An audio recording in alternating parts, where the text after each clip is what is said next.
theo cảm giác lưng chừng rất đặc trưng của những ngày giao mùa. Trong căn hộ quen thuộc, Triệu Lệ Dĩnh vừa kết thúc một cuộc gọi công việc, đặt điện thoại xuống bàn rồi thở nhẹ. Sinh nhật đối với cô, sau nhiều năm bận rộn và nhiều biến động trong cuộc sống, đã không còn là ngày khiến cô mong chờ hay chuẩn bị điều gì đặc biệt. Cô chỉ muốn một ngày yên tĩnh, ở bên con, thế là đủ.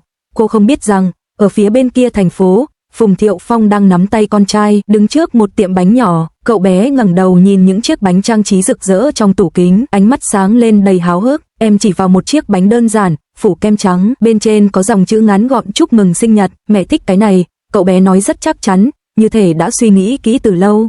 Phùng Thiệu Phong nhìn con, gật đầu, không nói thêm gì.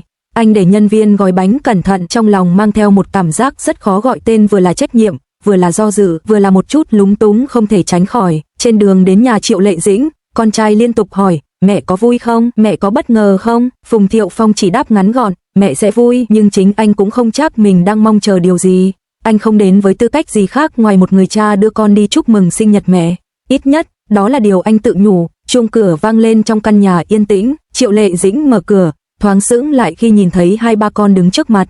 Con trai ôm chiếc bánh sinh nhật, cười rất tươi, mẹ ơi, sinh nhật vui vẻ.